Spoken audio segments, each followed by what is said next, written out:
And I'll do my good evenings, but we're just gonna make this a conversation. We'll spend about 10 minutes on each question. Conversation, so let's just like talk about some of the issues and we'll just keep it moving. And if time permits, which we'll take a question from, anyone with a question, we'll take questions. Did you tell them about singing the song? What? Did you tell them about singing the song? Marjorie, we'll get to that at the end. Yeah, it's a surprise. Oh, you blew it. I probably should leave when I start saying stuff. What's that game? Because I want to save paper last. Well, anything. So you want us just to introduce ourselves? Yes, are you recording? Yeah. Okay, okay.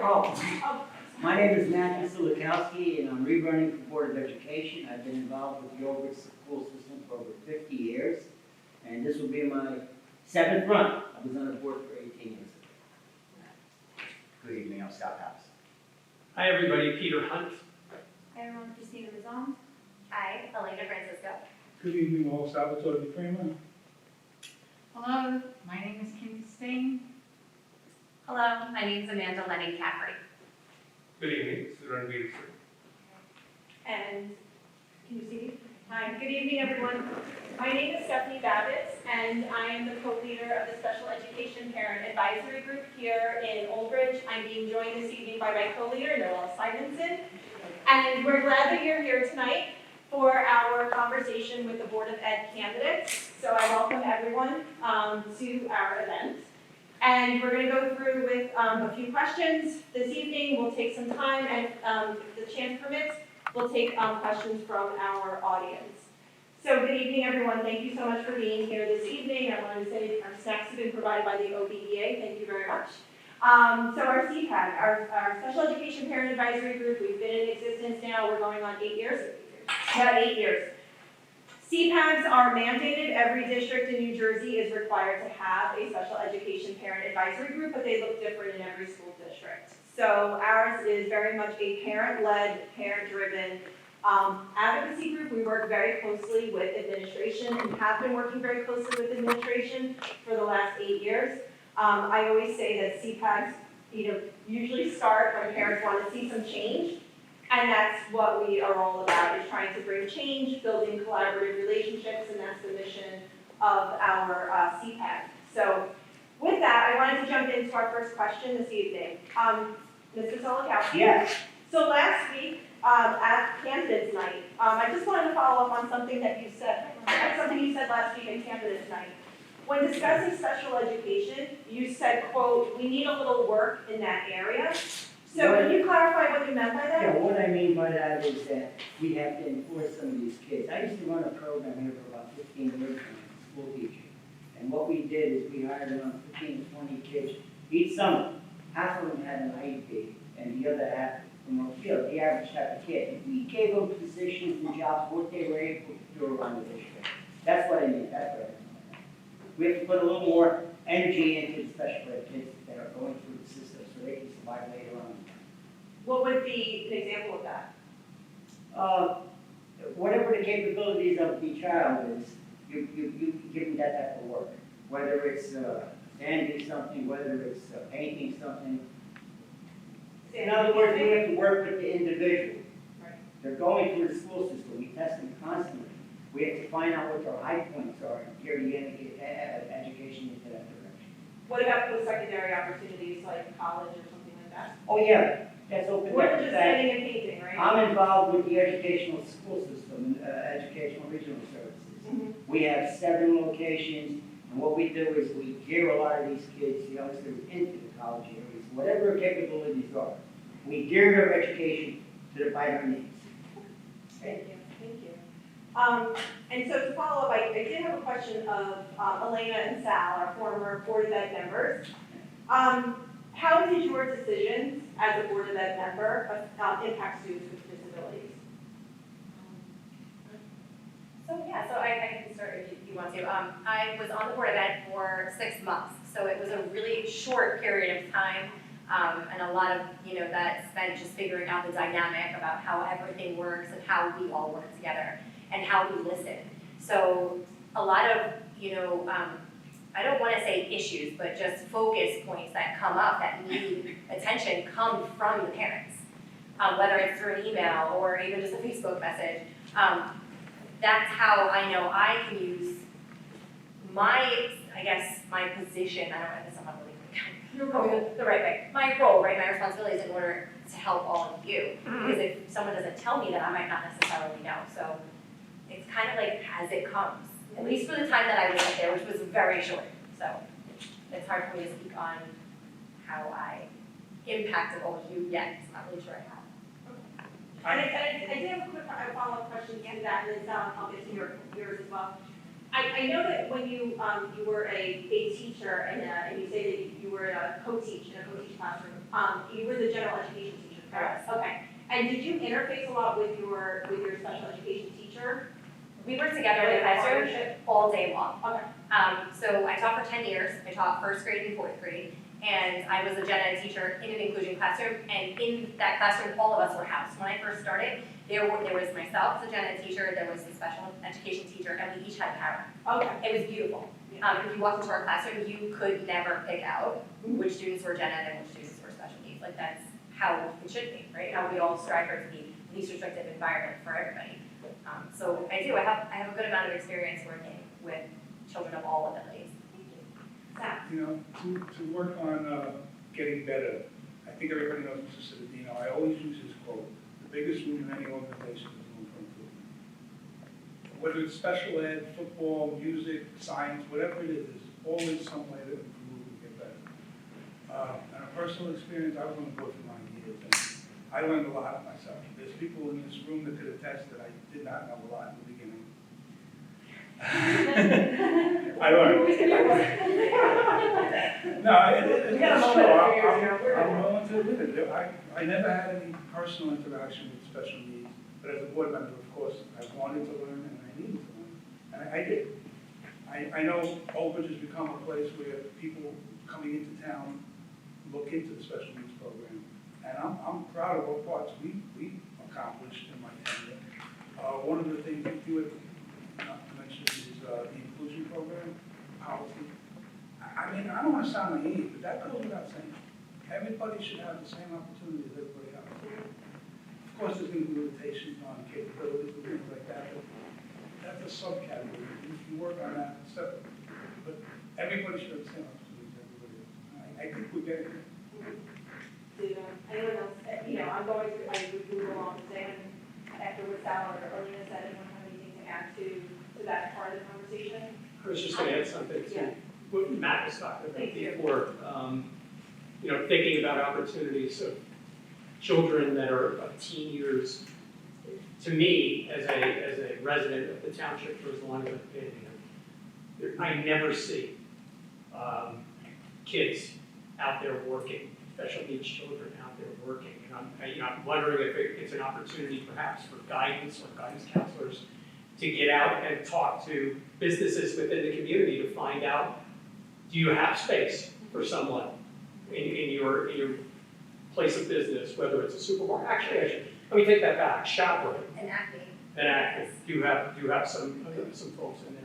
But to me, it looks like a kind of a white space where there's great opportunity within the township to get kids out and start exposing them to getting a job and having some responsibility.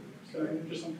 I know Amanda's been like, wait, thank you. I'm sitting on the edge of my seat for this one. So again, my name's Amanda Lennon Caffrey. I am the mom of a beautiful 7-year-old daughter who has Down syndrome. And this topic holds a very special place for me because I have been to Board of Education meetings to advocate for our paraprofessionals. It's actually the first Board of Ed meeting as a parent that I attended. I've been there to advocate for my daughter to have the right to ride the school bus with everyone else at the bus corner. She does. I'm very blessed to say that after advocating for her and following through on due process steps, we were able to have Rose be the first child in Old Bridge to ride. But unfortunately, it's unfortunate it has to get to litigation Yes. in order for Rosie to have equal access Yes. and for her civil rights to be respected, acknowledged, and honored. Yes, and I agree, like we had to advocate, go through due process, and we were at a step where we were going to trial with our school district. Parents should not have to advocate for their children in the way that we do right now. Every child deserves a seat at the table.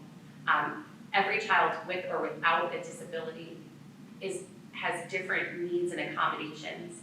I have a son who's 9 and he has accommodations, and he does not have a disability. So what I would like to see happen in our school district is more inclusive education options offered at the start, right? Not required, but offered to the students. And I think there's a long way to go. And I'm not specifically saying Old Bridge. New Jersey is the least inclusive state for education in the country. We've about 1,500 students with IEPs in our school district, 1,500 out of 8,000, right? That's a large portion. So, We again, have the most private schools. And we have the most out-of-district schools, you know, in New Jersey. It's very densely populated with both out-of-district schools. And to that point, again, to give some historical context, New Jersey, people did come to New Jersey at a time when out-of-district was what parents were seeking. So out-of-district was something that many parents wanted for their child.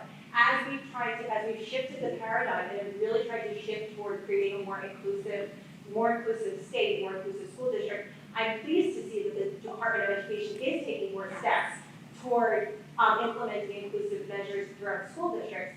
But it's shifting, it's a very, very deep-seated cultural shift that's happening or needs to happen within our state. So yeah, I'll say we're almost numb to realizing how different things are in New Jersey absolutely. versus other states. I'm very deeply connected with a very large nonprofit, the largest nonprofit nationally for parents and children with Down syndrome. I was on their Parent Advisory Council in 2017, advising the board on different programs that they can implement. When I talk to people, and I will post some stuff on my personal Board of Education page, some interviews with parents that I had recently about what does inclusive education mean to them, and it means something different for every child. So I would like to see more opportunities. I also had the opportunity to go to the NDSC conference last year in New Orleans, and I met with higher education options. I was there with a friend of mine who's part of Inclusive U in Syracuse University, and I met with tons of different places where they're starting to have different inclusive education options for college, and opportunities for kids post high school. Yeah. They're still very limited. And I think we have work to do in our district. Again, as CPAG, this is something we've been getting input from the parents on too, saying, for example, there was a college fair last night. I had a parent reach out to me saying the lines are 50 kids deep, you know, at the college fair. And my immediate thought was, well, what about our kids with sensory issues? I couldn't even imagine our children waiting on these lines in a room that was, and this parent said it was so loud. And it's great that we have all these colleges, but what are we doing? So as a CPAC, that's something that definitely we would like to see. And again, in partnership with our Board of Ed members, I didn't mention Marjorie's here this evening. Marjorie is our CPAC liaison for the Board of Education. And so it's something that I know Marjorie's very much aware of too, that we've been speaking about. But I did want to get to, does anyone else want I to just say wanted something to more? Yes, and on then the ShopRite in Acme. I'm sure you guys know, but No Limits Cafe. Oh, yeah, And that's a fully functioning, It's amazing. fully staffed restaurant. it is. Sayreville has one too. Sayreville, Bonner Cafe, yeah. So Giuseppe's Pizza, they employed, and that was a partnership with one of the teachers who just recently retired, Panera. There's certain companies that are more inclusive, and I spend my money at those companies because I feel like they're representing a diverse spectrum of people, which is not just race or religion. It includes people with disabilities as well. Yes, Kim. I was gonna say, I'm sure everyone knows about our ShopRite program at the high school. That employs a lot of the kids, a lot of our super seniors. And I know at Acme, I don't really go to ShopRite. At Acme, I see some of our graduates. They're working there. They learn those skills in our school, working at our ShopRite. I was working for the school district when ShopRite opened. It's an amazing place. I haven't been there since they switched locations, but it's really wonderful. And also other places because of the teachers that we have.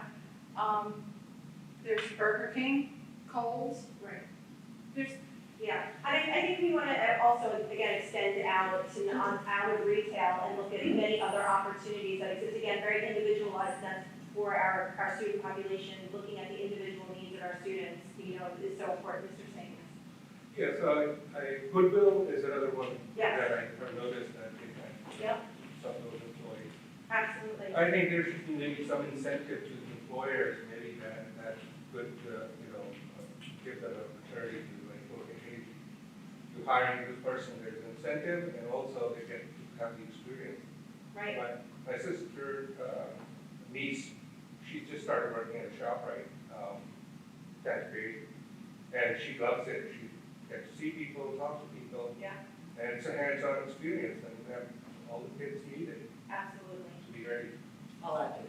Thank you. Yeah, what happened, I guess about 15 or 20 years ago, we used to run a program, a cooperative education program. And at the time, Bud Healy and so, what we did is, these are kids with, youngsters with an IEP. I was the regular general shop teacher, let's say. They would come in with their kids. And they would have these kids, let's say, for 2 or 3 periods. But they would go out to the field and find them jobs, whatever their capabilities are. We don't run that program. Do you want to run that? I'm thinking of it. See, but the thing too is, we want to, again, it's creating opportunities where children, we're also, it's not an adult, when we talk about ableism, it's not an adult going out and finding the job for the child. So we also want to be able to provide skills and develop the skills that our children and young adults are learning so that they can go and I'm going back to the college fair last night. That would have been a great opportunity to create people to have an opportunity. And maybe they were doing it, I'm just throwing this out there, but you have an opportunity where students are practicing their interviewing skills, resume writing skills, getting in front of people. My son is non-speaking, he uses a communication device. That's a great opportunity for him to use his communication device and being able to go in front of people and say, my name is Luke, and I'm interested in this college or this opportunity. So I think it's extending out and looking more globally when we're thinking about what inclusion looks like.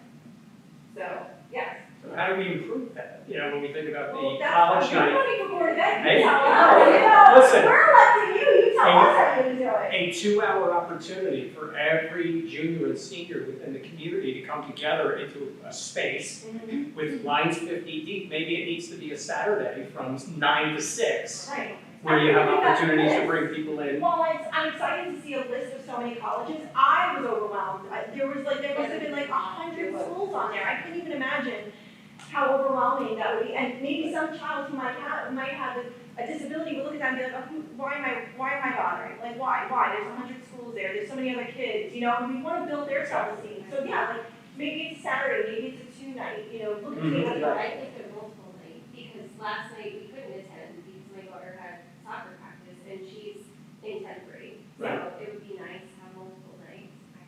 I mean, I know colleges were important too, but so, for soccer, she has a commitment. Absolutely. And that's a skill is learning Yeah. to pick and choose and being responsible.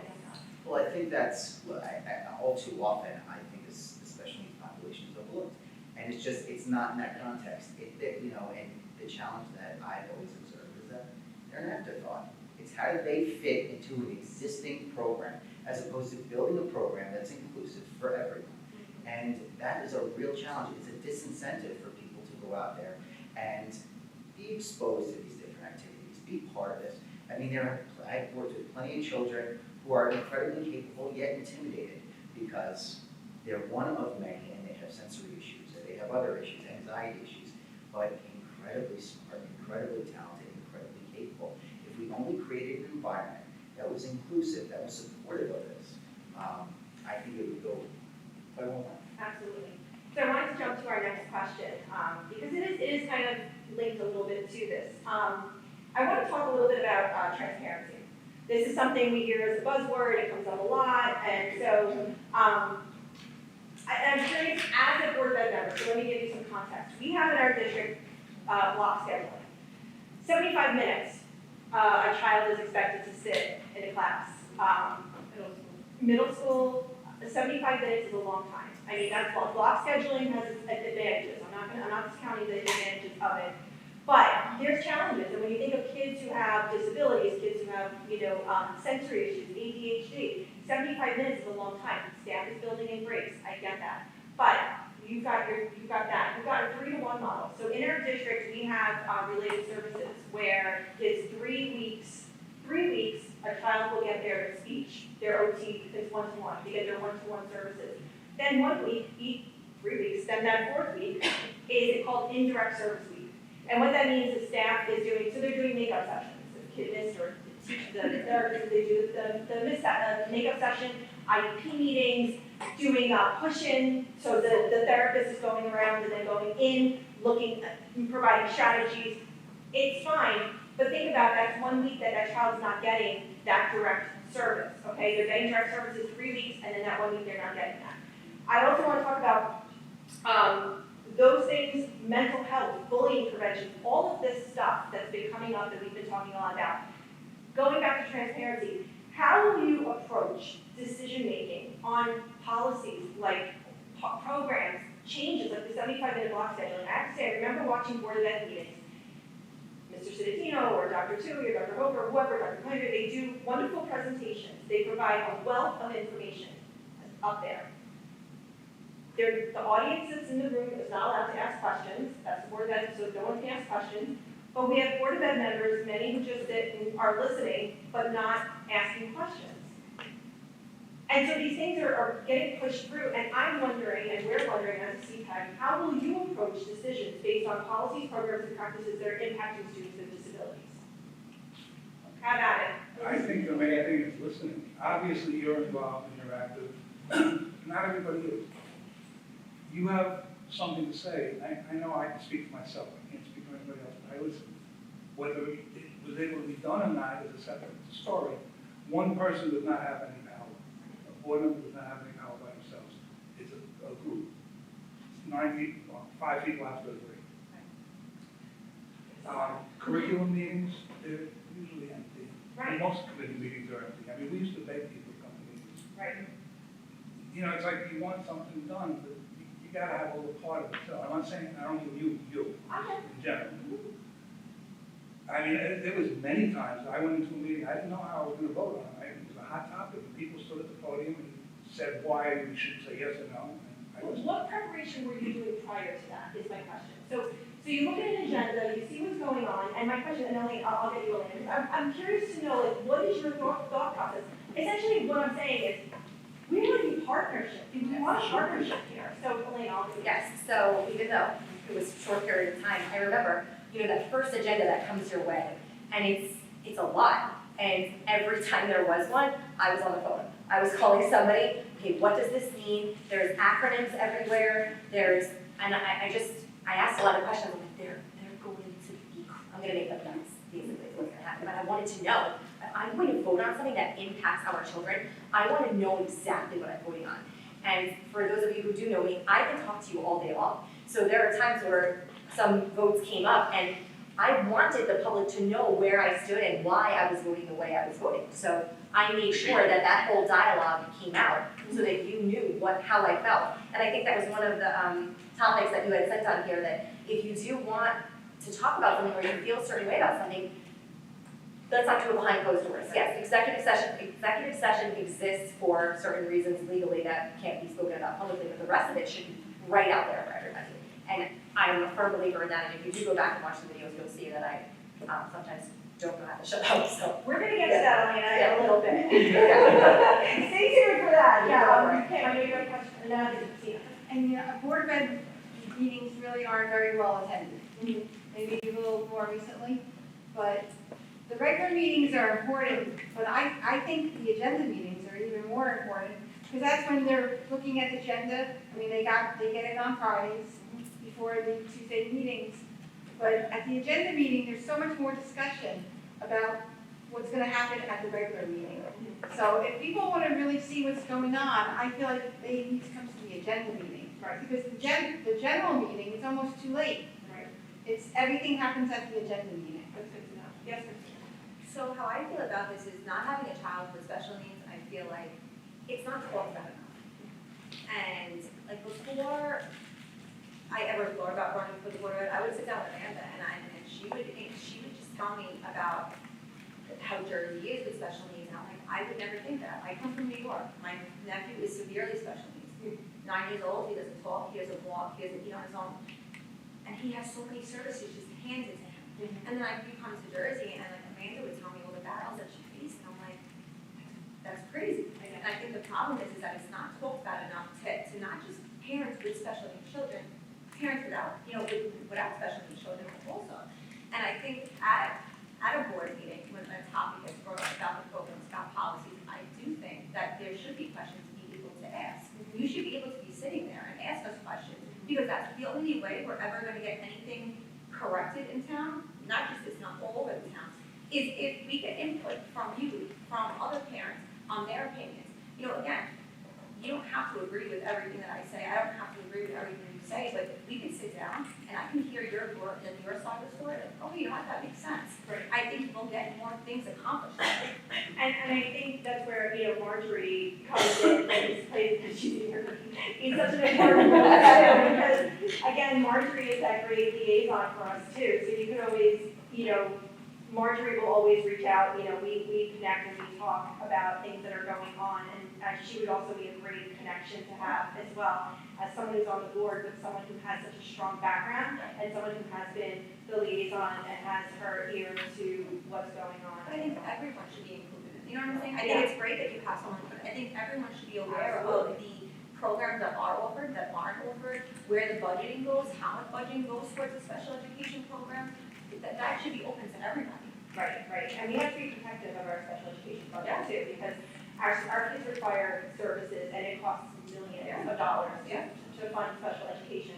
And you talk about, we'll hear about extraordinary aid, and that extraordinary aid is going to very specific things that cover our children's very specific needs. Right. So, I want to kind of get somewhat of a commitment that if anyone here is elected, that you will be very aware of the protections around our children when it comes to, the finances, so, yeah. I've been a big supporter of special ed for a long time. Yeah. I don't have an answer and I've been asking the question, but I haven't been able to find a resource that can give me the answer. Amanda's point, 1,500 of 8,000 students, about 18% of our student population, right? Where are the dollars in relation to an 18% population? Is it 10%? Is it 12%? Is it 8%? I don't know. But it should be an equitable number. It should be, that gap should be not be a wide gap. So I can share that information with you from the Department of Education. There's every year, so what we start with is looking at the state aid summary. So you can look at the state aid because the state aid has how much money is allocated towards special education. So I can share that information with you. It's at least a starting point. Sure. But that's where you have, again, I think as parents, as board of ed members, it would be great to have that type of committee. I'm giving you an idea, Marjorie. Let's have a special services committee meeting where we're just talking about budget. I know. And we have I should run for that. No, but we have a budget conversation, and you look at the numbers, and we have a conversation about what's going on. So, and I think that's what we're looking for, is that partnership here. Yes, I just want to get Scott. Oh, yeah. Go ahead. No, you first. So conversation is the key word there. Yeah. I mean, I don't have a child who's gone through the old Bridge education system. My 17-year-old went to middle school. I'm at Middletown, and my 4-year-old is going to start kindergarten. So having these conversations allows people like me to talk to you and figure out where the gaps are in service, where the gaps are in communication, where the gaps are in policy, and then work together to come to these policies. You shouldn't be surprised. If you're being surprised at policies that are rolled out, then we're not doing our job, I don't think. So I think that collaboration is critical to the success. And that's the thing, and I go back to that block scheduling. Again, only now that my child's in middle school do I see how that is impacting our students and our kids. And I wish that, hindsight's 20/20, but I do wish that there was more, and I know it was at a curriculum meeting. I know it was discussed. I know it was. I just wish Going it against was more. law, I voted no on that one, because I was again, a school teacher for many years, and I did teach, I guess, about 5 or 6 years bucks. It doesn't work for all the kids. Right. When you put a youngster in there for an hour and a half or so, they get lost at that period, okay? The average class should be around 30 to 40 minutes at that, moving to a different section. Right. But again, they think that the youngster is probably better off, let's say, with mathematics or one of the other academics for an hour and a half, because they'll lose a little bit. But for most kids, I think you move them on every 30 to 40 minutes. Right. And I'd like to go back to normal schedule. Thank you. Yeah. Yeah. So talking about transparency in the way that decisions are made, right? And I know many people in this room have attended Board of Ed meetings or gave feedback to Board of Education members. I have personally. I feel like everyone deserves a response to everything that they send and an acknowledgement. And I can commit to responding and acknowledging receipt of your information. So if there's a concern or an idea that you have, and that's not just parents, I think teachers too. Now, I'm not sure 100% of teachers are able to email the Board of Education, but I think that their voice matters too. Your voice matters is under my name on the ballot for a very intentional reason. I have sent many emails and received 0 or 1 response. And a lot of time goes into crafting your words and making sure that everything that you're saying is digestible, and that just a lot goes into even having the guts to put together the words to say at a Board of Education meeting or to put into an email. And I think it's just respectful, just general respectful to respond and acknowledge. Now, as far as transparency, I'm a person who asks questions. I think any person who is a Board of Education member should be thinking about students with and without disabilities in every single decision that is made. Yeah. At 75 minutes, my son does not have a disability, but he does have accommodations in his classroom. So we're talking well beyond 1,500 students that are gonna have struggle sitting for 75 minutes. I would have a struggle sitting for 75 And minutes. I did also want to say that this is also inclusive of our conversations around extracurricular activities too. Yes.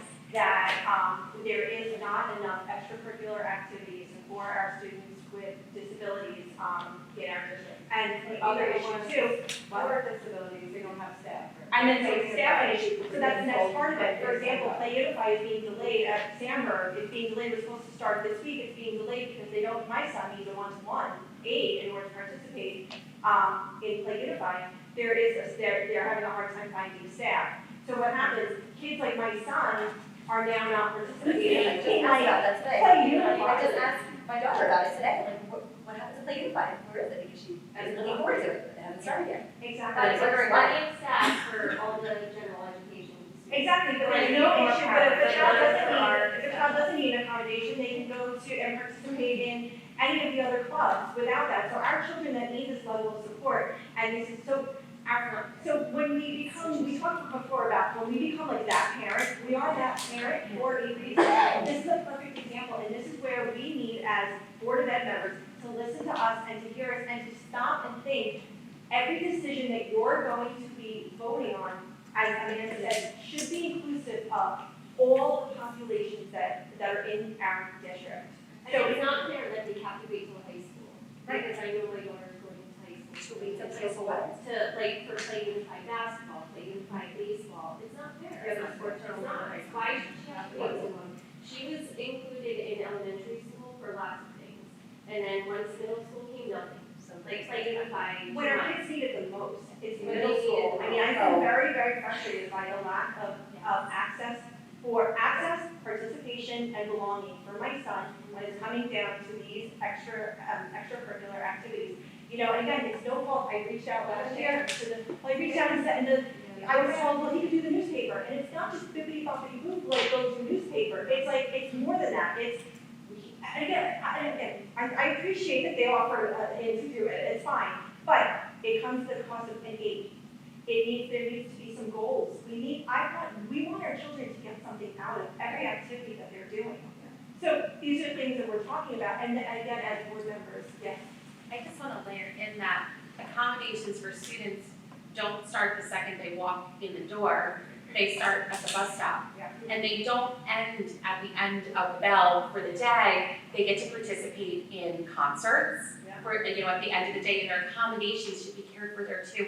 And I know personal experiences of other parents in district and kids not being able to attend an after-school concert because they didn't have their accommodations cared for after school, or they weren't able to fully participate. So these are things very near and dear to my heart, again, because, not just because Rose has a disability, but because I truly believe that everybody should be included and feel like they belong at school. And I feel like it's very hard to understand the feeling of being left out, right? And Like belonging, right? yeah, like just because you're in the room doesn't mean that you feel as if you belong. It's not inclusion. Oh, right, exactly, it's not, and it's, you know, attaching a table to the end of an existing table and kids with special needs, sitting at that attached table is not inclusion. Right. You know, inclusion is being in the room and being included in the activity to the level of support that, like with the accommodations and level of support that you need, not over accommodating. Everyone is not a cookie from a cookie cutter, Right. just because you have an IEP. We do harm if we over accommodate as well, you Absolutely. know, and so it's a very individual,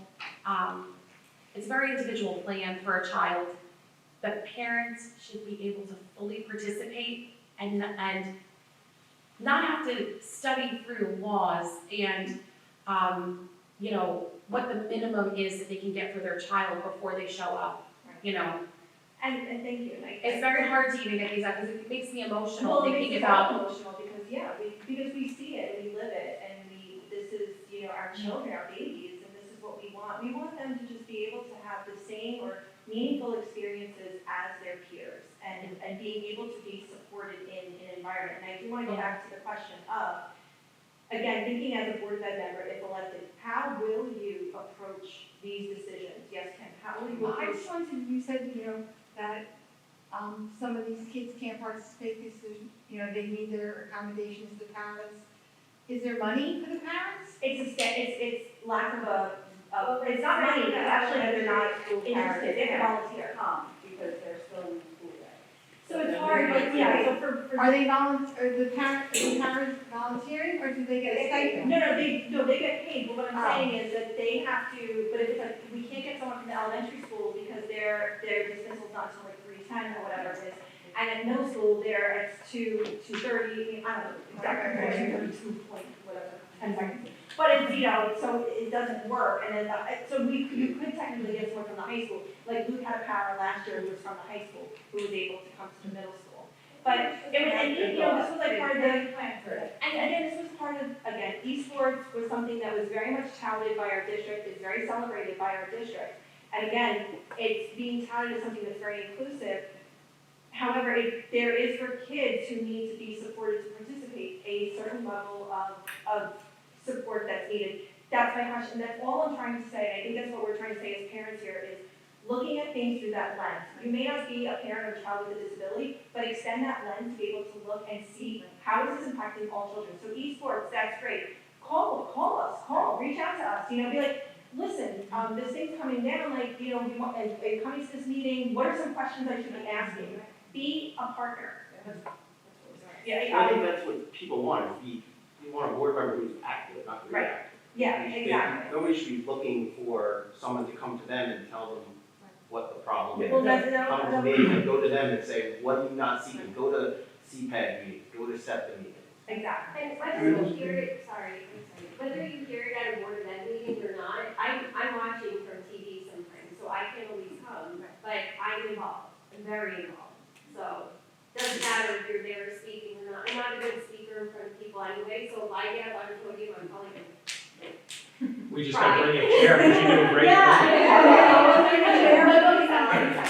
You talk about like how to make a decision. I think it goes back to communication. Again, both sides obviously. But every board member has a board email.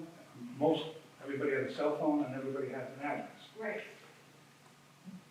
As Amanda was saying, board members, I'm sure Matt, Elena, and Marjorie could attest to it, get a ton of emails. But 99% of them are complaining about something. Not, hey, can we do this, or how about we try that? Bring a solution. Absolutely. I preach that all the time. If we don't have a problem, That's have a partly the solution. public's responsibility also. I don't want, I mean, And what's the ask, you know, that's the other Ask. important thing too, right? what's the most that could happen? Say it can't be done, but hopefully it can be done. Within those emails, though. Right. There's a common thread.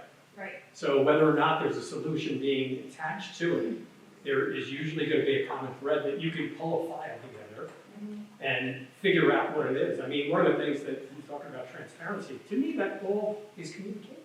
Right.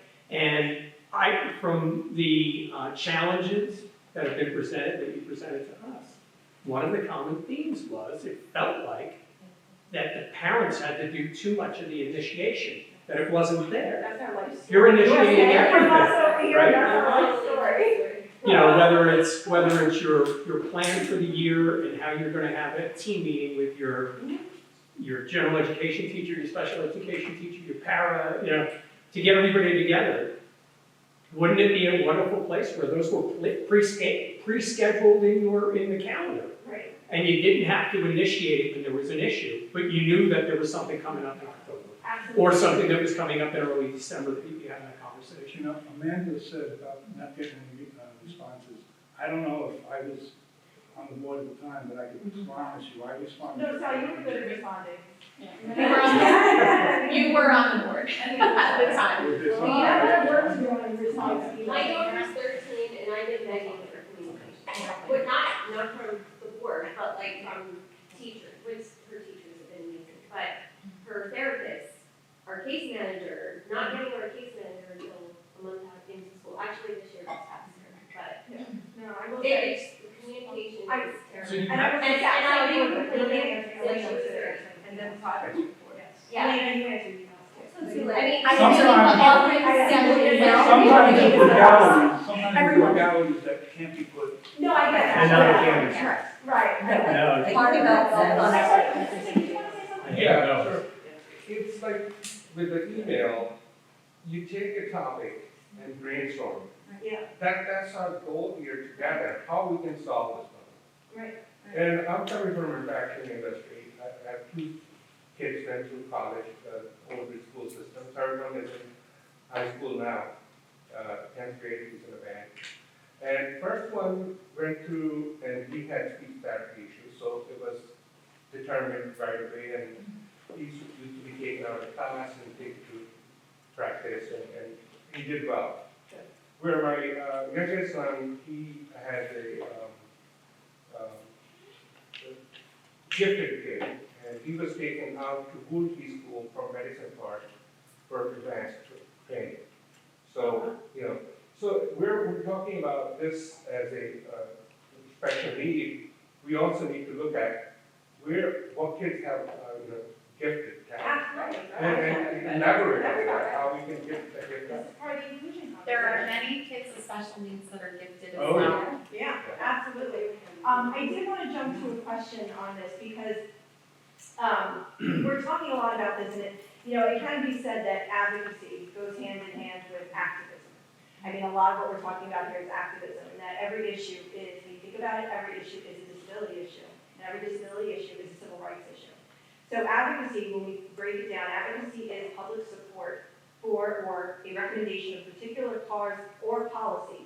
And activism is a policy or action of using vigorous campaigning to bring about political or social change.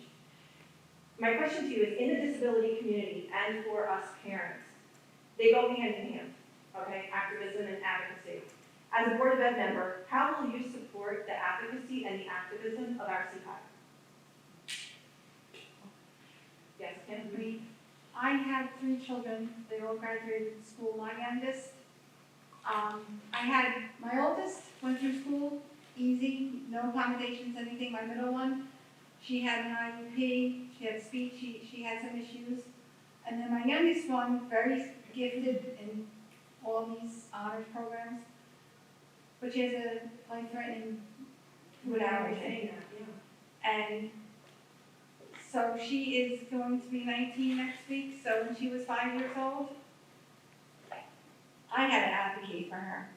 I, thank God she went to half-day kindergarten, so she didn't have to have lunch, because lunch, when your child can die from someone eating cheese doodles next to them.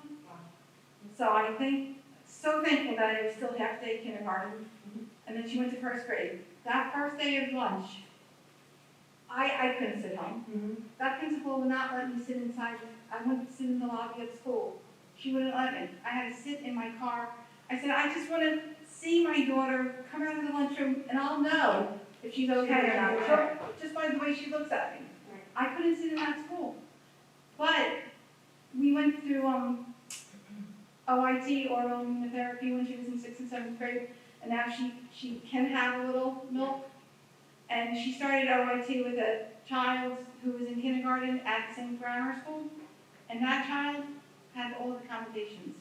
So, I mean, I feel like, maybe me and my Taylor helped that, Yeah. but, I mean, I am a big advocate of. Good, and as you have to be, again, to protect your child, that is so. I even had a nurse, she's retired now, so I'm not gonna say her name. My daughter, she was the youngest, so they knew she was coming in. I said, she's coming in, there can't be any snacks in the class, half days, they can't eat in the class. I mean, there was a lot of complications for her classroom because of her. She was going on the 4th grade college trip. The nurse called me up and said, she got pizza, right? Oh, no. I'm like, this is the 5th year she's been in your school. How do you not know she can't have pizza? I mean, my husband went on that trip with her, so, I mean, of course, she was safe.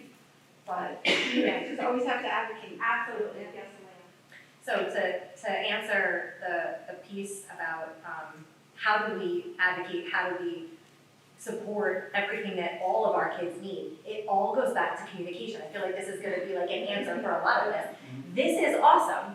This is how it should be. I love this. I mean, Those even are CPAC meetings, this is what we do. Yes, yes. And even though last week was more structured, like you said, I still left feeling like we all have the ability, a very strong ability, to communicate with one another. We might not always agree. We're not going to, and that's the beauty of being a human on this earth. Our kids aren't going to always agree with their friends. If we cannot model for them how to work together and how to truly listen to one another, but I mean listen and show each other respect at the same time, nothing's going to get done.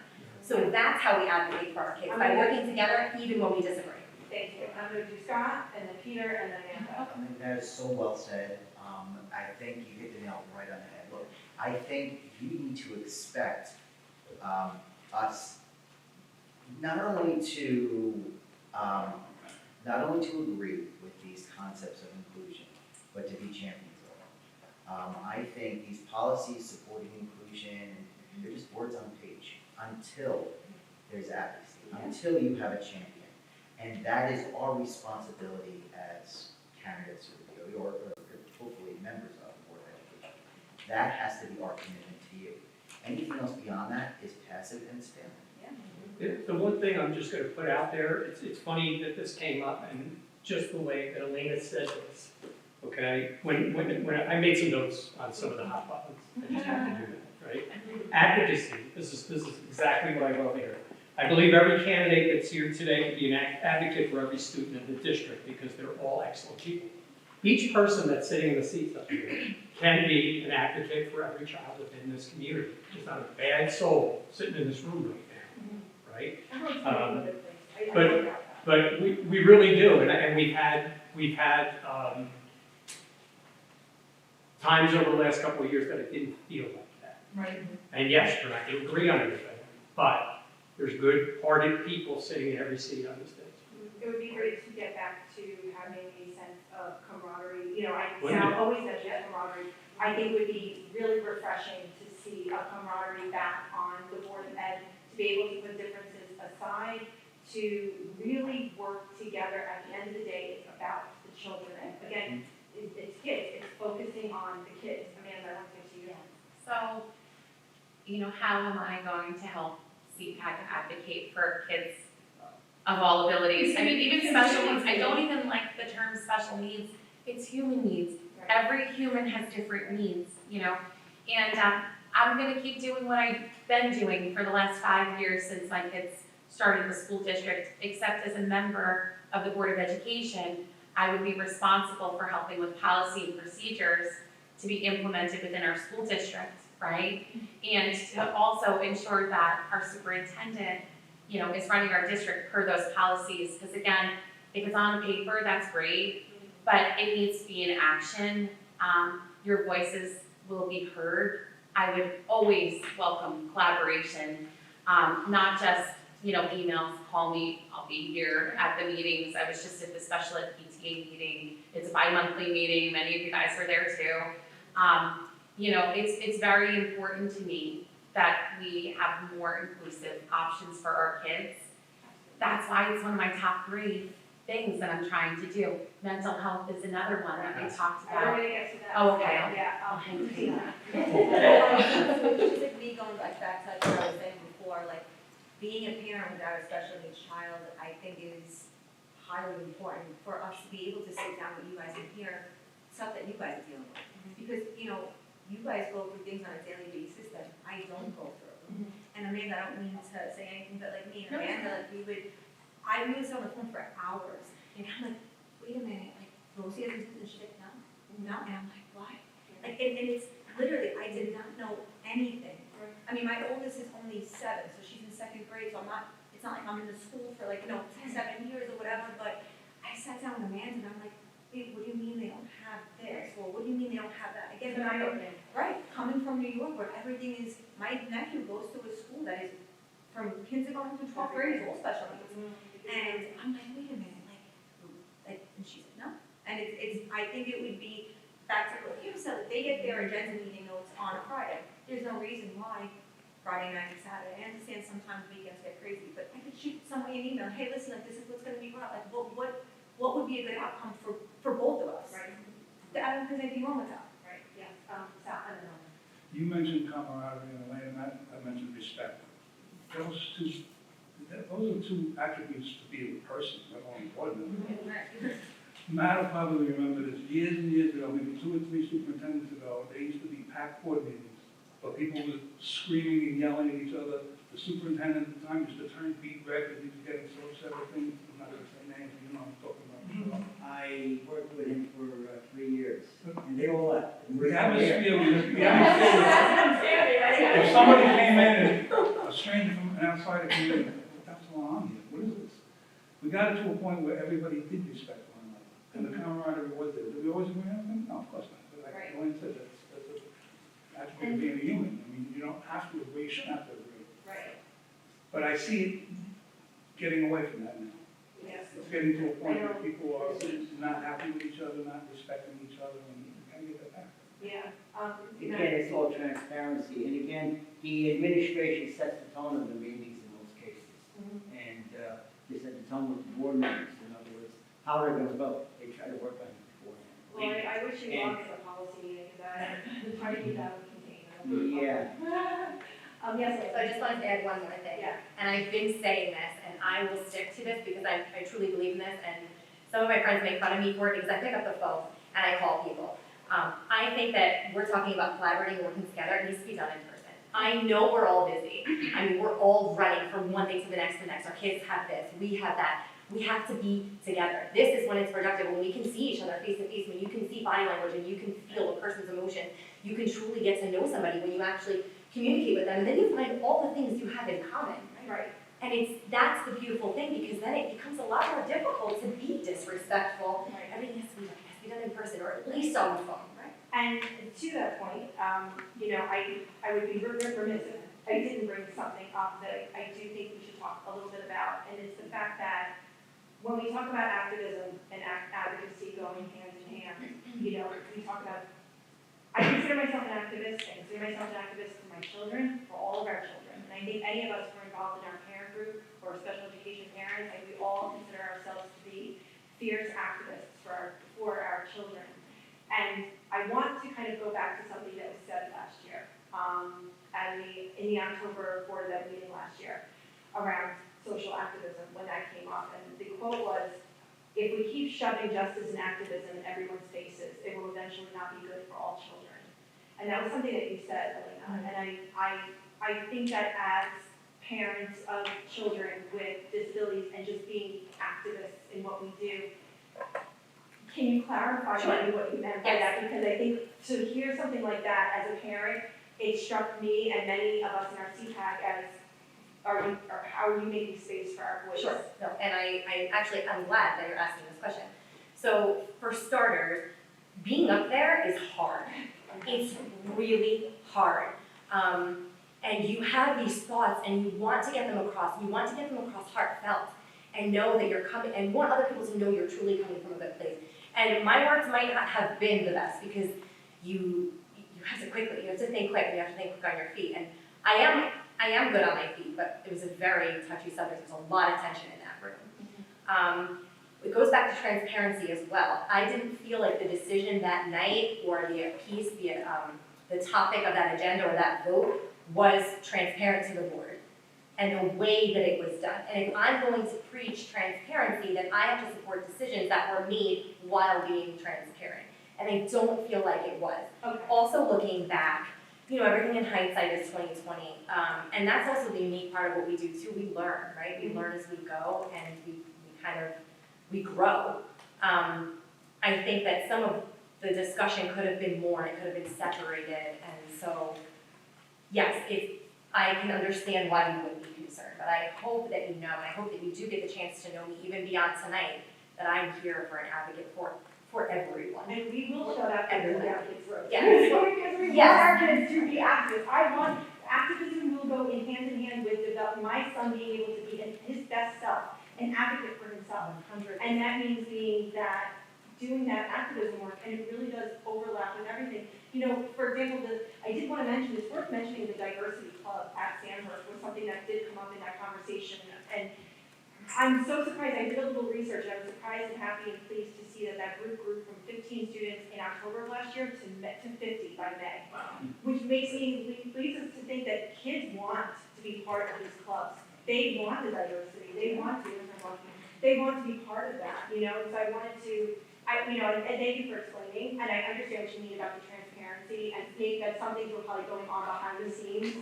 Sounds like that we weren't privy to, which is a buildup of some emotion that was going on. Similarly to what happened with the curriculum meeting last year, when I think many parents felt that there was going to be another conversation and it didn't go that way, and it ended up being some no votes without, again, creating space to have more conversation. I agree with you. What- I 100% agree with you. We can talk more about that if you want to at a different time. Okay. I want to weigh in on one thing that I've heard and I've been hearing is parents showing up in person, and I want to tie that back to CPAG. Sometimes it is very hard to show up in person to be part of conversations, and I think that there needs to be more opportunities for people to communicate and participate when they're not actually in the room, but they are watching virtually certain meetings. During COVID, there were ways for people to provide some comments from home. And I feel like these are things we need to truly explore. I'm divorced, so sometimes it is hard for me to come with my children to things. I do bring them though. Like, I mean, I've been to many of these meetings before. That's the thing too, it doesn't mean that you don't want to be involved. Exactly. It means that you right at that moment don't have the access to be able to be involved. Yes, Right. you might not be a single parent, right? You may have a spouse who works evenings or a second job, and I just feel like we need to make ways to communicate more accessible for parents and people in the community in general. I would open that up, Marjorie, that's actually a care committee conversation that we need to have with the care committee, the community engagement, because that's a big piece of it, is how to make it, because what happens is, perception is, well, parents don't care. Yeah. No, it's not Not that, true. parents do care, parents are working, you know, parents we're parents, we're parenting.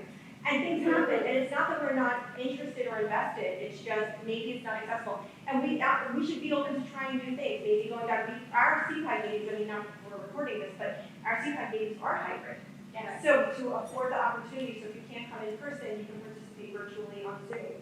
So we do a hybrid for our CPAG meetings. I don't know what it would entail, but like when we used to do Zoom, even the board meetings were on Zoom during COVID. Yeah. But people had the opportunity to type in a question. Right. I don't know what it would entail as far as technology, but why can't that be done on the board meeting? Exactly. It costs $100 a year, that's it, Just have it $100 per upgrade. business. I actually offered for my kids' elementary school to pay for that so that we can start having virtual PTA meetings where people can see it while it's happening. I know that there's certain rules around PTA, but again, like that should extend to the Board of Education too. Very important things are being discussed, and not everybody can have themselves in the room, but we have feedback. What? Oh, no, of course not, just let me know. Thank you, nice housekeeper. Thank you. I just want to say, at the Board of Ed meeting last week, that question was brought up about how many meetings you attended did and how many meetings I was listening to announce your candidacy. And me, for myself, speaking for myself, I was very honest and I said, there's plenty that I can't. My fiance works nights and I'm by myself with the 3 kids and sometimes it's hard for me to drag the 3 kids with me, whether they're tired from school or whatever the case is. 7 o'clock, 6:30, 7 o'clock, it's dinner, bedtime, so it's tough. And then when I said that, I was attacked, like, oh, well, how are you gonna represent this? And I'm like, okay, but this, again, this all goes back to the whole, we all need to be inclusive in some way. There has to be ways where we can all Get creative here. So maybe it's having someone from the high school or whatever, like sometimes the kids can volunteer. Again, in my work, I do a lot of meetings in school districts around the state. And we have, a lot of the school districts say they'll bring in, sometimes they get paraprofessionals, or they'll have teams who may need community service hours that can come and just be there just to help out. So a lot of times they'll kind of help the little ones are doing crafts, so that the parent can actually be involved in doing something. So again, that's something to think about. When we go back to being inclusive, providing a level of accessibility and those accommodations. So we have to accept that the landscape is changing of membership, Board of Ed members too. So, yeah. And the other reality is that there's a certain level of vulnerability when people are up there asking questions. To allow them, a medium to ask questions that may be sensitive, that may expose them, make them feel exposed, would be a wonderful thing. And so that actually is, I'm going to jump around to another question here, because that is a question I wanted to talk a little bit about, is how will you make space to hear and respect the diversity of families in our town? And how will you create a safe and collaborative environment in a very divisive climate at our Board of Ed meetings? It's very divisive right now. How will the you? whole thing again. Okay, so it's kind of a two-parter, because, and I was going to tie something to the social media, we'll get to that in a minute. But how will you make space to, how will you make space to hear and respect the diversity of families in our town? We have so much diversity in our town. How will you make space as Board of Ed member to really hear from all of our families? And then how will you create a safe and collaborative environment that's in a very divisive climate at our Board of Ed meetings? So it's kind of sort of like the two questions. So many of these questions entail each other. Yeah. We go back to listening. Mhm. I hate to keep going back to my time on the board or somebody else's time on the board, but I was there. I know I listened. I had definitely experiences where I didn't know what was going on. Not what was going on, but I didn't know which way I should go. I listened to people. It might have been a special need. It might have been whatever, a racial thing, whatever the item was. And I think it was Pete said, everybody up here seems to have that right attitude, which is, it's a little bit missing right now, and, 3 of the 9 up here, hopefully we can make that difference and get it back to where it was, and listen to different needs of people. Right. Yes, Kim. A few years ago, it might have even been 10 years ago, I believe it was Kevin Borsili when he was on the Board of Education, had a great idea.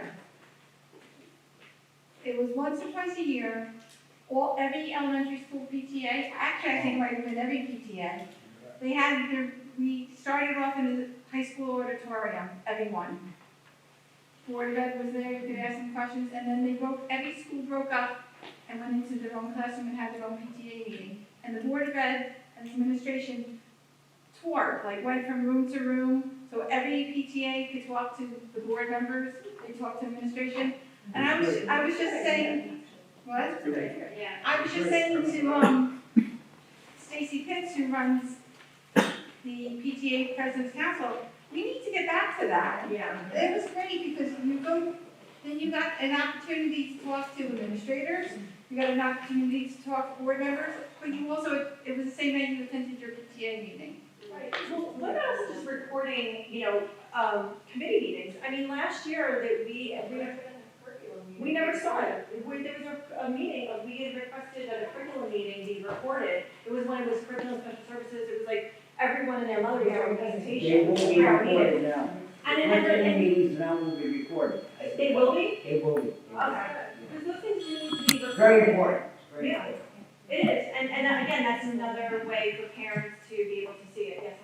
So to answer that first part of your question, how do we create a space where people can come to us. So I kind of, a metaphor that I'm thinking about is like, you know, a family unit, right? So we try to present to our children a united front, whoever it is, the guardians in the home, to be on the same page, or at least to know you're gonna listen to one another. And I think that as a board, the community will know we are approachable and able to listen when we're presenting that united front, that no matter what, even when we disagree, that we're going to work together. So you essentially, and it's very literal, create a space where people feel like they can come to us, they can come in.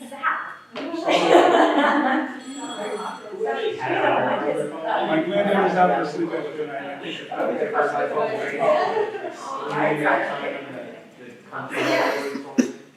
Knowing that people can approach us. And that could be individually, like Amanda was saying before, you know, she's making a commitment that she's gonna return every email and every phone call. Elena's done the same.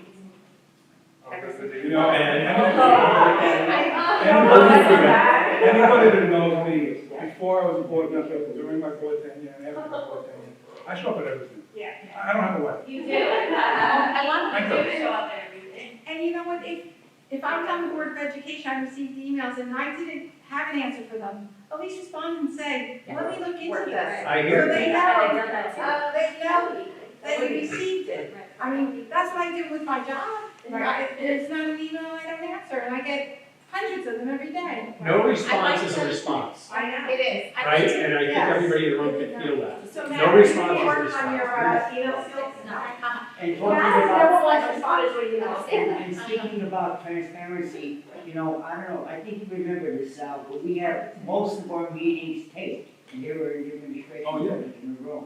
The camera just, I don't know what happened. And Actually, Matt has a photography background, and so do I, and we used to take turns turning the camera on. Right. Sometimes there wasn't a student there. And also all that committee faded meetings. away for some reason. Committee meetings just But move we are on. gonna bring that back. And I think it's important to bring that back. You fade that away, and then what Right. happens is that becomes something, parents don't know what they don't know. So if we bring that back to camera, you know, and have the video, that's a good thing. But, you know, it's, you know, something that kind of came up that I do want to talk a little bit about is social media.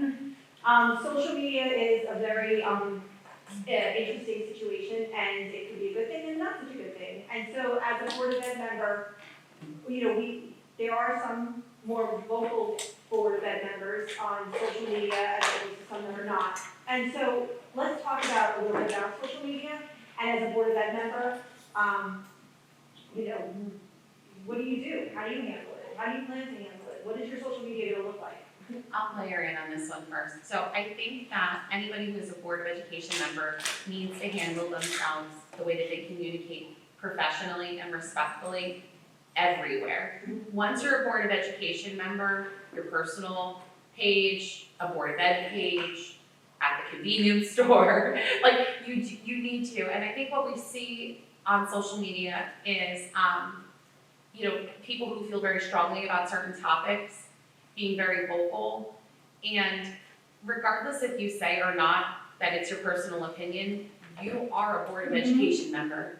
And we wouldn't allow that type of behavior to occur at Board of Education meeting. And I think that we also need to understand that when we're speaking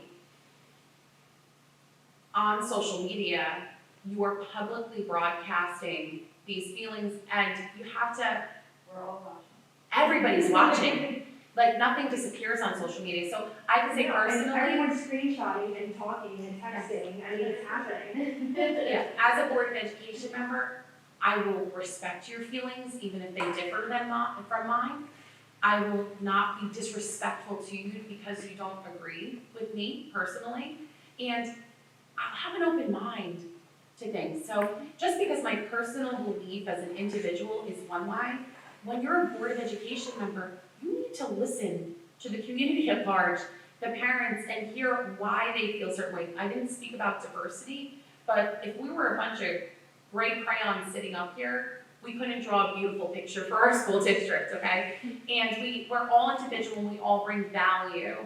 And this us versus them situation that keeps occurring at the table and on social media harms the students in our district and harms the teachers in our district. It's a very poor example We could do great things if we work together, right? I agree. Yeah.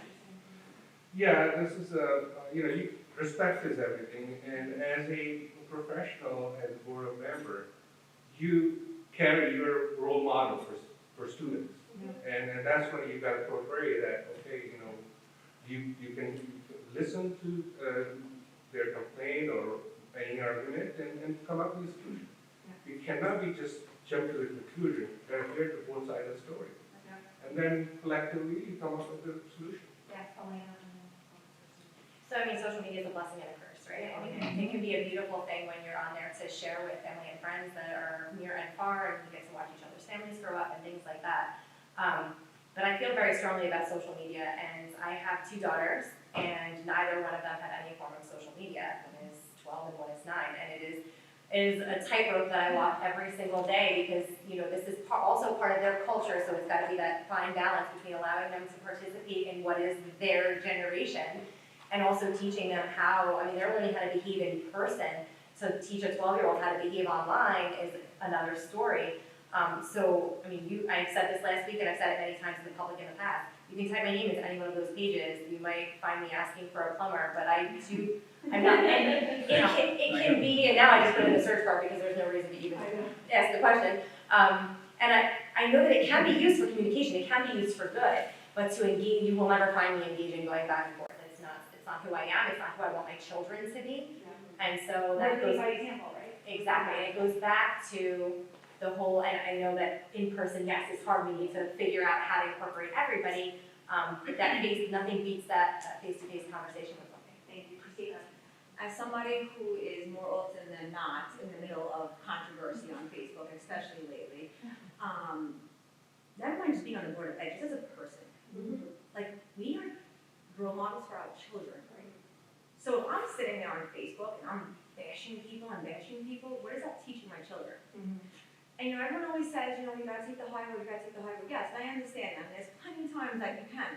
But at some point, that person is gonna break. You keep poking, someone's gonna break. And as an adult, is it necessary?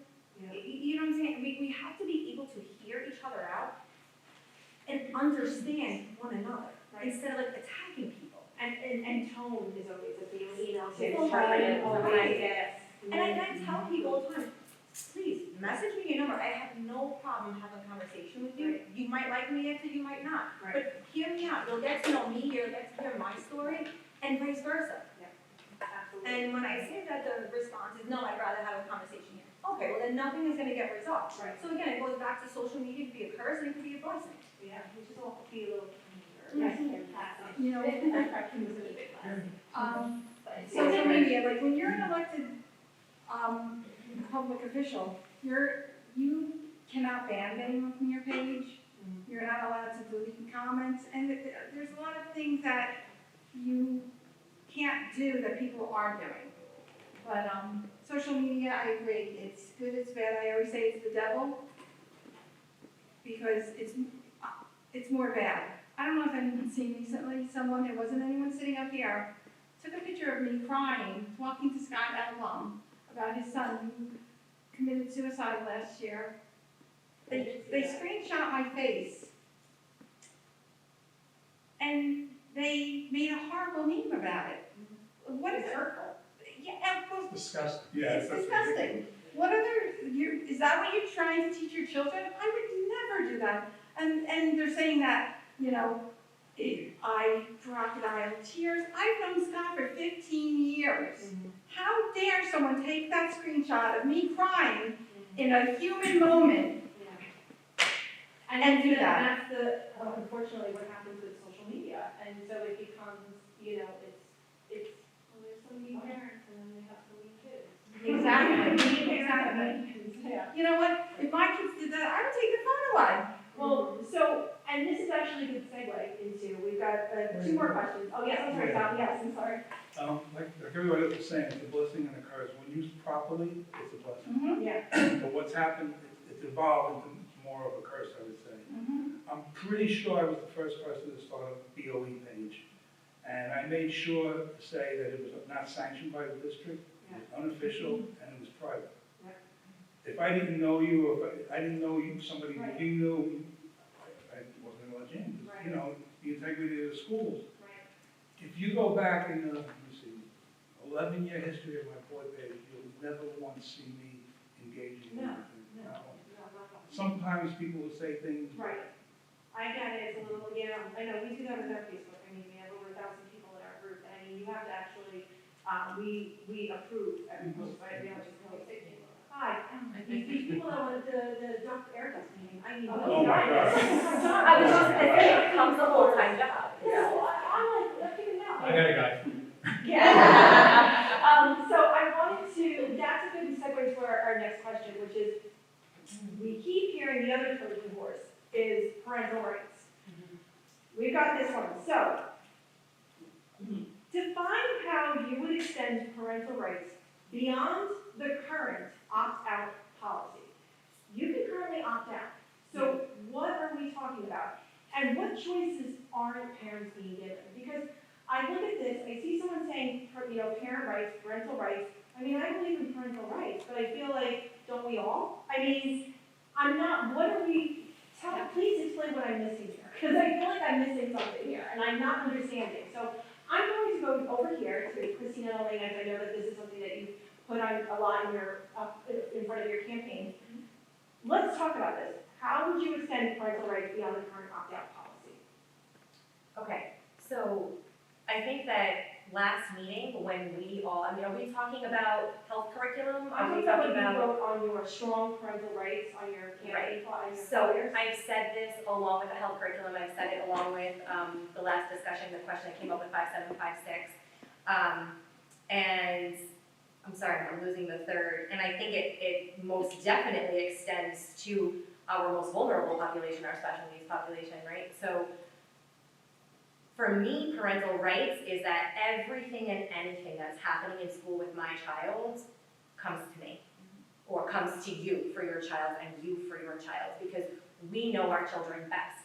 And I think everybody in this room would agree, and that's what I was gonna say, when we were all up there, I'm pretty sure we were all on the same page. But I think we all are too. For the most part, right. I mean, I was very pleasantly surprised to know that, because again, these are the things that get lost in not being together and having a conversation, because someone will say this about someone and say this about someone.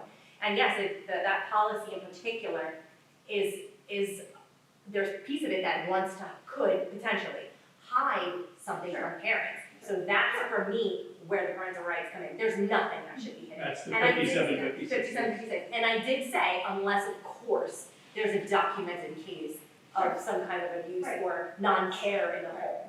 So yeah, I do think we're all on the same page, but I don't think I knew that before. But it seems like we're all kind of there. I just didn't understand that policy to be more age appropriate, or you just want to get rid of it? So, for the parental rights piece, Yeah. I want it gone, for that purpose. Parents should know. Parents should know, Should be notified. should be notified of any changes and anything happening in the schools. And I mean, For that policy? for that policy. I think we're So talking like about the same thing. a 17-year-old who is, again, I think there's a difference between a 5-year-old versus a 17-year-old. Sure. Different, they're different. Okay, so then this kind of, for me, comes back to like how we kind of do it now, but with improvement, it's almost like a case-by-case thing, right? Like you need to know. So then is it abolished or is it revised? That's a really great question, and I think something that the board at the time, either now or in the future, really, that's a really hard one to answer. It really is, because I have to say, like, a big part of me just wants it gone. I'm being very honest, and I hope that I always will be. But Because I there's get red. it, how are we still gonna create a safe space? Sure. For our trans students? So does that have anything to do with notifying a parent? We create the safe space here, right? So inclusion, to me, inclusion can't be taught. Inclusion is practice, it is experience, it is modeled.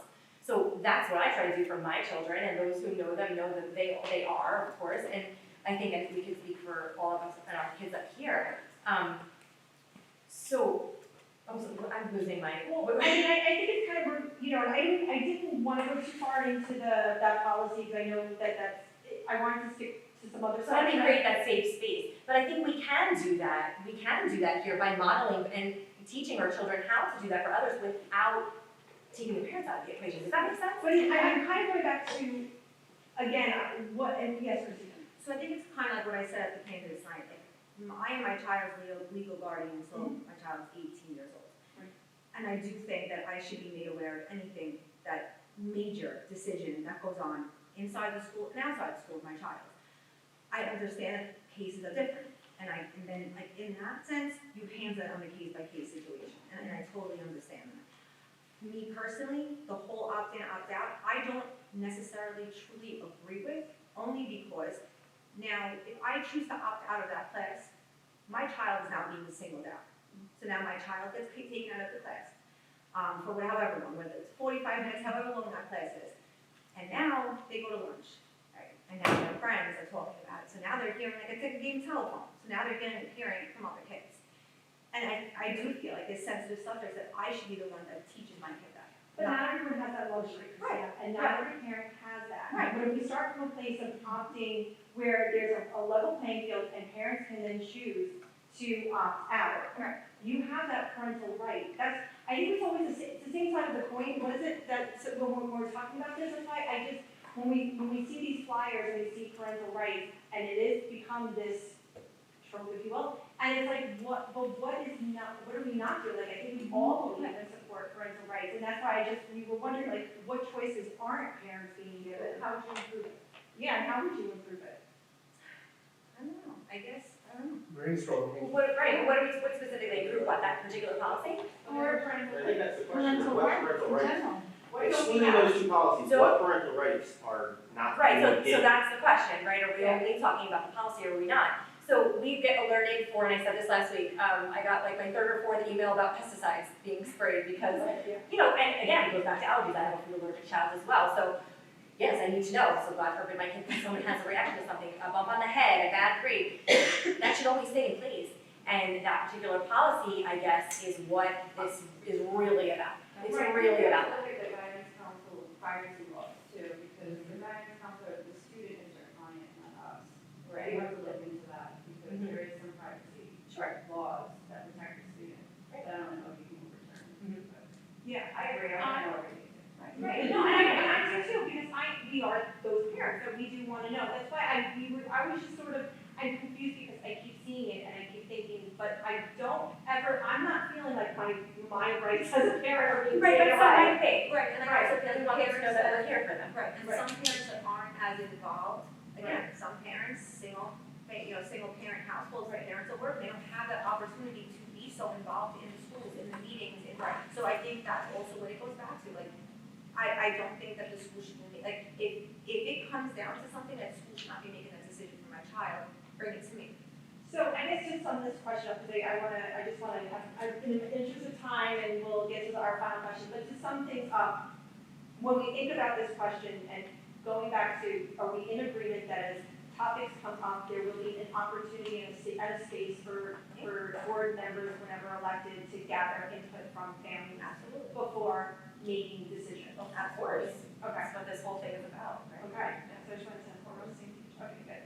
So with that, the final question of the night that I have, and then I'll open it up to the crowd here. I have a question or two, but the final question I have tonight is this.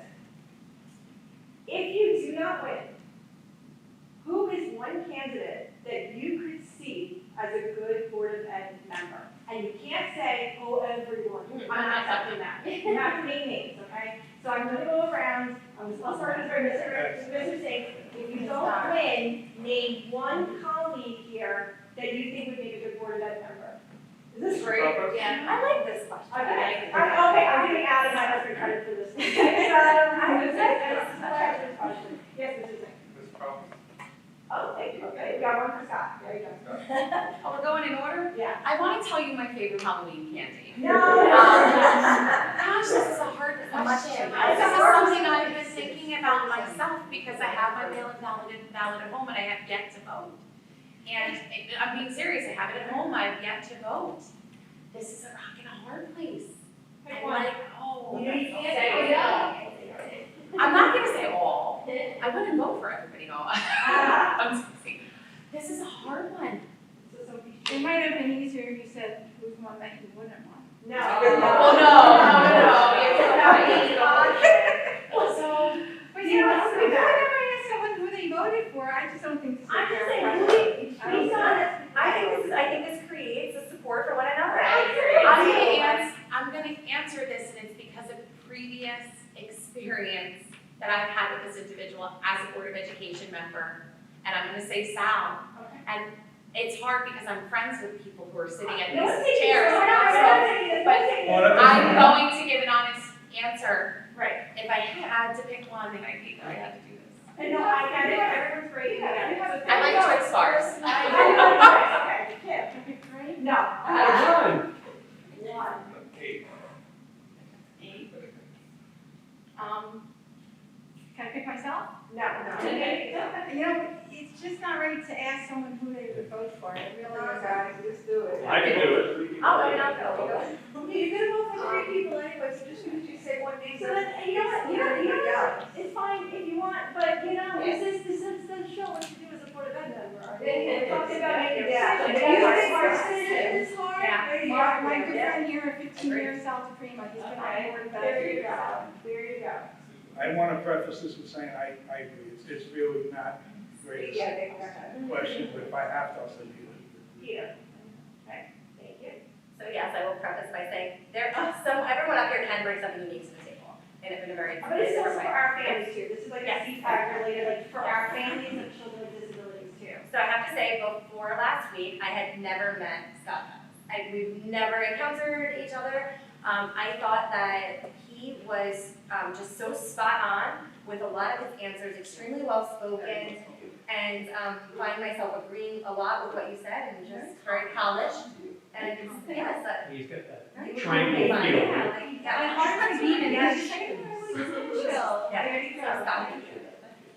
I would have to say honestly, I would have to say Matt. I mean, I like Matt's old school thinking. I think Matt has so much knowledge and so much experience. And I have to say, I think Matt is a great person to represent, you know, just old school programs and everything. There's a lot of great people Yeah. here, a lot of great people. I'm gonna go Lancaster. Oh, thank you. I tried to get both names in there. You did, thank you. Yeah, Len and Catherine, both. Thank you. I think Peter's the man. And Mr. Matt. If I lose the election, I would love to have Elena as my new vice. Thank you. Very good. Any questions, anyone, was there a question or two from our audience? Suggestion. Yes. Not a question really, but a suggestion, like, so you guys like all know about how block scheduling is difficult for children, for all children really, because both my special education child has a hard time, my general education student has a hard time. So, like, I invite you to like, or suggest you to go look into the schools, like go into the schools, even if you do like a observation virtually or something, so people don't know you're in it. I actually suggested that, and I was told it was not allowed. Until recently, that was But frowned that upon. shouldn't, because you guys are making decisions for our children. and you You're don't absolutely really correct. know. I don't know I why. think once we're there, Like, I see educated, yeah, because I feel like if you're a Board of Education member, you need to know what's going on in I the know, schools. we get a little creative with that. Yeah. Perhaps a parent can request an IEP, give my secret away, a parent can request an IEP meeting, or maybe say, one of us can request an observation and bring up a +1. that would be awesome. Because we, as parents of children with disabilities, we can observe, we can request to observe. That would be awesome. I'm like, I just like, I told tomorrow they put out policy, no, But wait. also We got one of to those. see like how it's our children are too, because I actually did that Because, this year, and I was told that they weren't allowed to do that without, permission from the superintendent. What? That's what I No. had So said. storm days or Oh, I was, last year, I was you were at the board meeting for, Dr. Rico, and I had said, I believe that maybe once a month, one of the board members go into each school and just see how the children interact with the teachers are interacting with the students, how the school is ran, and I was told they were not allowed to do that without.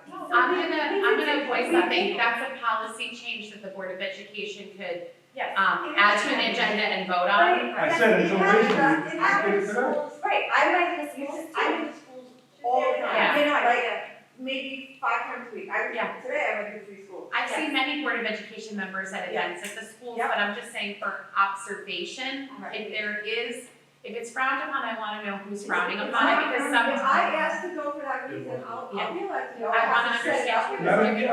Now, I perfectly was saying, now it's changed, but in the past, it was, I don't say it wasn't done, but it wasn't. Yeah, I'm. And But Oh. even just I'm gonna to see, layer- like, other kids interact with other kids, because I know my daughter who has special needs is sitting at the table by herself pretty much for lunch.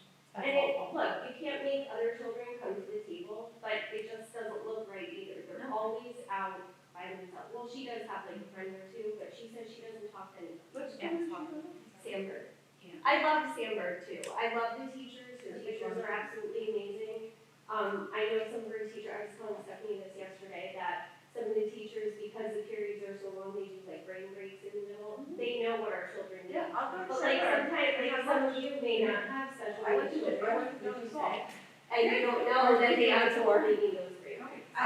Well, I want to layer, Or they need I wanna to layer just break up the day change or. the scenery.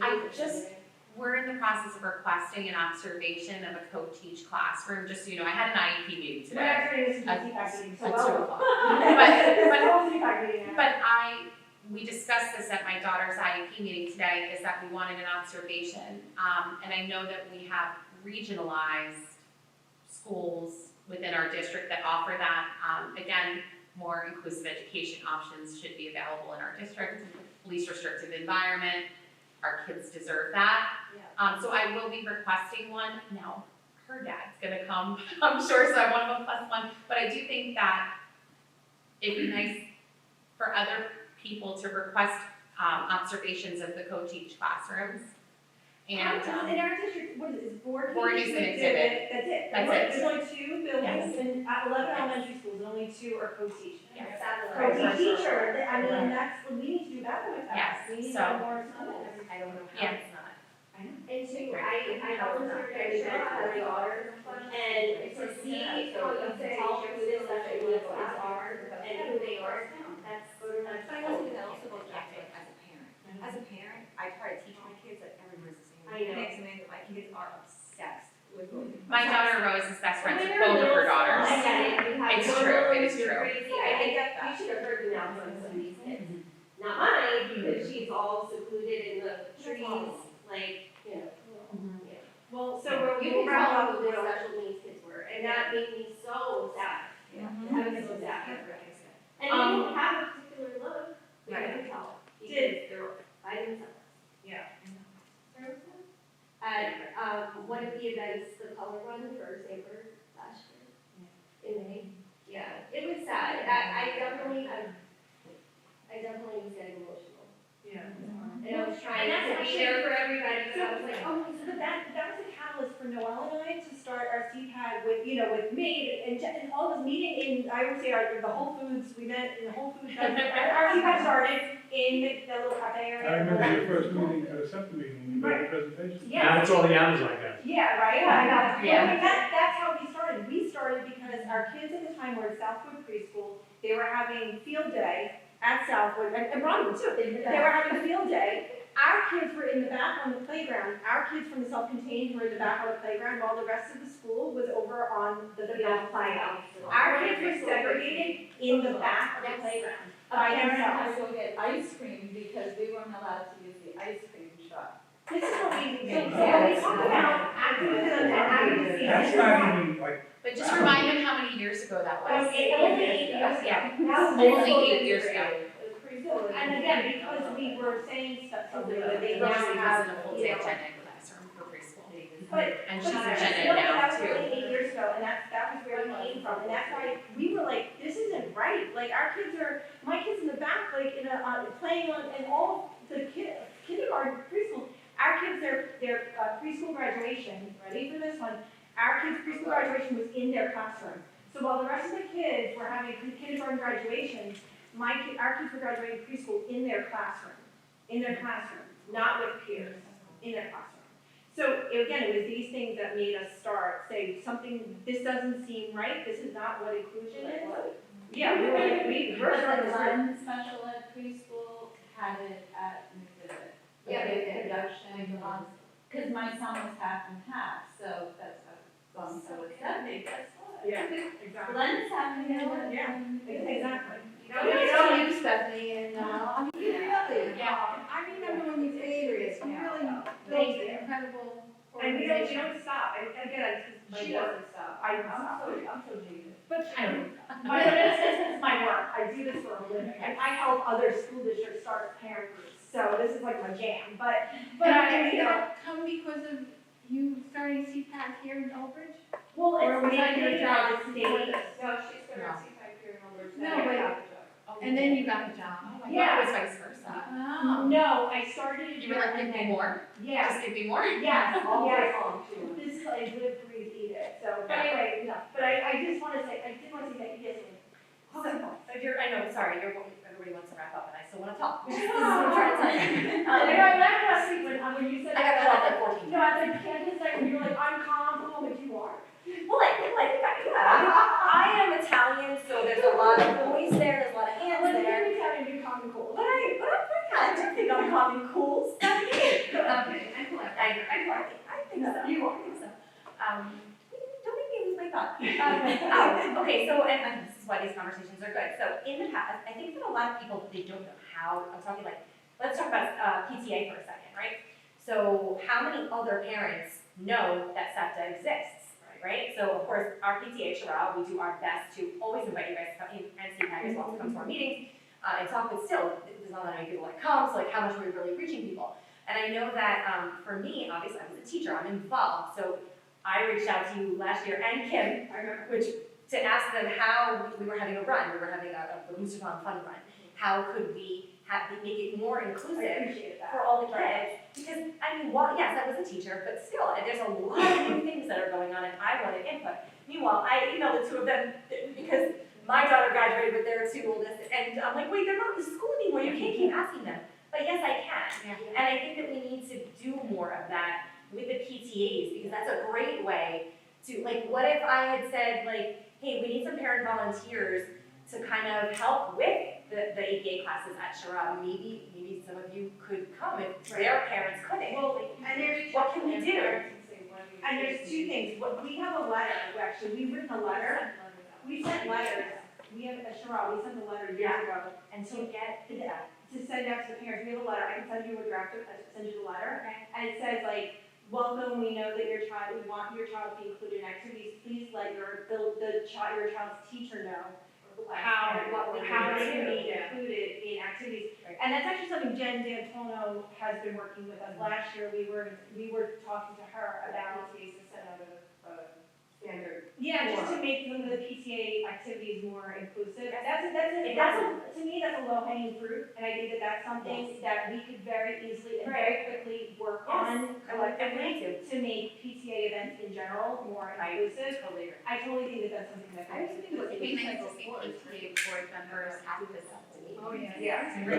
Well, have you guys been to the President's Council meeting? Not since the last time, it's been a few years, we were supposed to come in the spring, Next at week. March meeting, I think. but- Next one is on the 18th. Next week, next Wednesday, 18th. Do you know Stacy? It's Wednesday. Wednesday? Mm-hmm. Okay, maybe. They're always on a Wednesday. Do you know Stacy? Yeah. Should reach out to her, make sure she doesn't have any other speakers. What is it every other month, or is it every month? It's, It's every other, I think we meet No, 5 it's- times a year. it's September, October, January, March, and May. Maybe I'll be on until January or something, because I can't remember, I have a workshop next week. Then you get, all 15 PTA presidents in the, Right, doing that well, we once. did, 'cause we've done it twice, we spoke at it. So Only it's- twice in the first time, so long ago. I know, it was a long time. Are the SEPTA meetings recorded? No, Yeah, because, I mean, so like for personal letters, but I think those days are so tough. I get it. So, I want to be there. I get it. But our CPAC ones are hybrid, so. Okay, so. But yeah, so. I just wanted to say too, I was a fashion designer at the because they're not, they are in. Oh, yeah, great. Yeah, but like I said, I could tell who was separated and. Yeah. And too, like, not just those things, like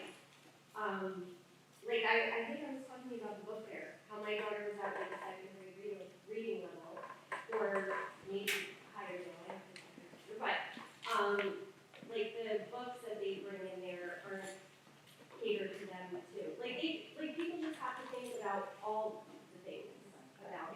That's like I said before, the communication, like we need to be able to Yeah. sit down with all different people and hear, you know, all different sides. Your daughter's example, right, so that, I get what you're saying. So, yeah, we can see from your middle school books, like for. I had the same thing. Yeah, so my daughter can't read those. And I run book fair in our school, I mean, it's elementary, but I've never thought about that. See? I've never run one in middle school, but No, this that's is. why, that's why I suggested, like, if you are elected, or even if you're not, if you wanna run next year or whatever, like, it's nice to know what's going on, and not just for the special ed student, it's like for everybody. So, Because you can see the anxiety for my general ed student, and she, you know, suffering, like, not anxiety, but like, you know, all the pressures of being in high school, and it's a lot. Yeah. I know. Yeah. So, I just want to say, if you don't know this life, you don't know. Yeah. You know, you think you know it, but you don't. Absolutely. But we're all here together, so if you ever have questions, if they seem off the wall, if it's like we wanna work together, you know, we're not like them versus us, we're like, let's do this together. right, So if it's the craziest question, ask. Thank You you. know, if it sounds silly, And the ask. same goes. Yes, absolutely, we have no problem answering. yeah. And I would return your email. Yeah. But I think that that's exactly. And everybody just wants to be acknowledged. Right, and Yeah. here about our CPAC, and what we started on, we all, you know, in our mission statement, it's about collaboration. And that's really, we can't move forward without your communication and your collaboration. You know, we have to do better as a district with communication, but we also have to continue to be more collaborative and working together. And I'm really thankful for all of you. This is amazing, that all of you came tonight. And This thank was you. really great. And just on behalf of our CPAG and our parents, thank you so much for taking time out of all of your busy schedules. I know how busy you all are. I wish you all the best. And I hope that afterwards, whoever, if you don't win, maybe think about running again, or don't let not winning be the end of the road for your involvement in our group. The invitation's extended. You're always welcome to come to our CPAG meetings. Our meetings are always open. So, you know, come to a meeting and, you know, we want everyone involved. So thank you so much.